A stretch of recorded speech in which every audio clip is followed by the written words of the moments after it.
അപ്പോൾ എല്ലാവർക്കും എൻ്റെ വീഡിയോയിലേക്ക് സ്വാഗതം. ഞാൻ ഇന്ന് വന്നിരിക്കുന്നത് ഒരു ഹൈ നെക്ക് ബ്ലൗസിൻ്റെ കട്ടിംഗ് ആണ്. അത് ഞാൻ ബാക്ക് പാർട്ട് മാത്രമേ കട്ട് ചെയ്യുന്നുള്ളൂ, ഫ്രണ്ട് പാർട്ടൊന്നും കട്ട് ചെയ്യുന്നില്ല. ഹൈ നെക്ക് ആകുമ്പോൾ എങ്ങനെയാണ് ഇത് വരിക എന്നൊക്കെ നോക്കാൻ വേണ്ടിയിട്ടാണ്. അപ്പോൾ നമ്മൾ ഷോൾഡർ അടയാളപ്പെടുത്തണം. അപ്പോൾ അതിന് മുന്നേ തന്നെ നമുക്ക് ഞാൻ പറയാറുണ്ടല്ലോ, അടിയിൽ നിന്നാണ്, തുണിയുടെ അടിയിൽ നിന്നാണ് ഞാൻ നോട്ട് ചെയ്യാറ്. അപ്പോൾ അടിയിൽ ഒരു അര ഇഞ്ചിൽ ഒരു സ്ട്രെയിറ്റ് ലൈൻ വരയ്ക്കുക. പിന്നെ അതിൻ്റെ മുകളിലേക്കായിട്ട് നമ്മുടെ നീളം, ബ്ലൗസിൻ്റെ നീളം നമ്മൾ അളന്നിട്ട് അത് നോട്ട് ചെയ്യുക. ഒരു 1/2 ഇഞ്ചും കൂടി കൊടുത്തിട്ട് അത് വരച്ചെടുക്കാം. കാരണം ഷോൾഡർ അറ്റാച്ച് ചെയ്യേണ്ട 1/2 ഇഞ്ചും കൂടി കൊടുക്കാം. അപ്പോൾ ഞാനിങ്ങനെ വരച്ചെടുത്തിട്ടുണ്ട്. അപ്പോൾ അതിന് ശേഷം നമുക്ക് ഓരോന്നായിട്ട് ഇനി അടയാളപ്പെടുത്താം. ഇനി നമുക്ക് ഷോൾഡറാണ് അടയാളപ്പെടുത്തേണ്ടത്. അപ്പോൾ ഷോൾഡർ നമ്മുടെ എത്രയാണോ ഷോൾഡർ, ആക്ച്വൽ ഷോൾഡർ, അതായത് 15 അങ്ങനെ 15.5 അങ്ങനെയൊക്കെ കിട്ടില്ലേ, അത് തന്നെയാണ്. അതിൻ്റെ നേരെ പകുതിയും അതിൻ്റെ കൂടെ ഒരു തയ്യൽ തുമ്പും മാത്രം അടയാളപ്പെടുത്തണം. അതിന് ശേഷം നമ്മളെ ആം ഹോൾ എന്ന് പറയുന്നത് ഈ നമ്മുടെ ഷോൾഡറിൻ്റെ ഹാഫ് തന്നെയാണ് നമ്മൾ ആം ഹോളായിട്ട് താഴത്തേക്ക് കുഴിച്ചെടുക്കേണ്ടത്.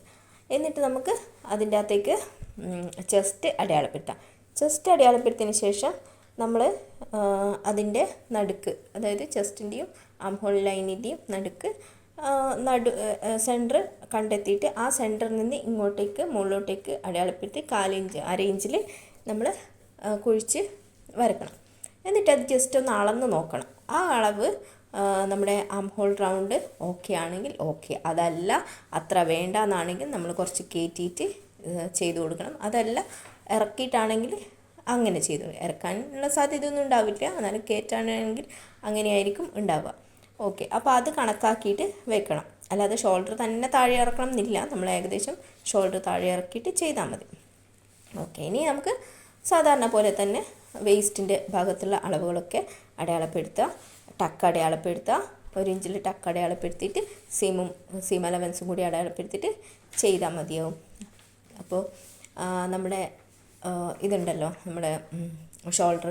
അപ്പോൾ ആ ഷോൾഡർ നമ്മൾ എത്ര വേണം എന്ന് മനസ്സിലാക്കേണ്ടിയിട്ടാണ് ഈ വീഡിയോ ഞാൻ ചെയ്തത്. സാധാരണ ബ്ലൗസ് പോലെയല്ല, ചുരിദാർ പോലെ അതുപോലെ തന്നെയാണ് നമുക്ക് ബ്ലൗസിൻ്റെയും ഇങ്ങനെയുള്ള ബ്ലൗസുകൾക്ക് കട്ട് ചെയ്യേണ്ടത്. അതുകൊണ്ടാണ് ഞാൻ ഈ ഒരു ആം ഹോളിൻ്റെ ആ ഭാഗത്ത് 1/2 ഇഞ്ച് നേരെ സെൻറ്റർ മാത്രം കണ്ടിട്ട് അതിലേക്ക് വരഞ്ഞിട്ട് 1/2 ഇഞ്ചിൽ വരക്കാൻ പറഞ്ഞത്. അല്ലെങ്കിൽ ഒരു അര ഇഞ്ചും കൂടി ബാക്കോട്ടേക്ക് വരക്കാൻ പറയും. ഇതിപ്പോൾ അങ്ങനെയല്ല, ചുരിദാർ പോലെ തന്നെയായതുകൊണ്ടാണ് ഇങ്ങനെ. വേറെ ഒന്നും ലൂസോ കാര്യങ്ങളൊന്നും കൊടുക്കേണ്ട ആവശ്യമില്ല. അപ്പോൾ ഇത്രയേ ഉള്ളൂ ഇതിൻ്റെ കട്ടിംഗ് എന്ന് പറയുന്നത്. ഞാൻ ബാക്ക് സൈഡ് മാത്രമേ കാണിക്കുന്നുള്ളൂ, ഫ്രണ്ട് സൈഡൊന്നും ഞാൻ കാണിക്കുന്നില്ല. ഓക്കെ, അപ്പോൾ അത് നമുക്ക് കട്ട് ചെയ്തെടുക്കുകയാണ് ഞാൻ. അപ്പോൾ അങ്ങനെ ഈസി ആയിട്ട് അങ്ങ് കട്ട് ചെയ്തെടുത്താൽ മതി, വേറെ ഒന്നുമില്ല. അപ്പോൾ നിങ്ങളിത് നോക്കിയിട്ട് ചെയ്യുക. നമുക്ക് ഷോൾഡറിൻ്റെ അളവിൽ മാത്രമാണ് ഷോൾഡറിൻ്റെ അളവും ആം ഹോളിൻ്റെ അളവിൽ മാത്രമാണ് വ്യത്യാസം വരുന്നത്, വേറെ വ്യത്യാസമൊന്നുമില്ല. ഓക്കെ, അപ്പോൾ ഹൈനെക്ക് ആകുമ്പോൾ ഷോൾഡർ അത്ര തന്നെ എടുക്കണം, അത് മാറിപ്പോകരുത്. ഓക്കെ, അപ്പോൾ ഇന്ന് ഇത്രയാണുള്ളത്. അപ്പോൾ എല്ലാവർക്കും ഈ വീഡിയോ ഇഷ്ടമായെന്ന് കരുതുന്നു. അപ്പോൾ ഇഷ്ടമായിട്ടുണ്ടെങ്കിൽ ഒന്ന് സബ്സ്ക്രൈബ് ചെയ്യുക, ലൈക്ക് ചെയ്യുക. Okay, by.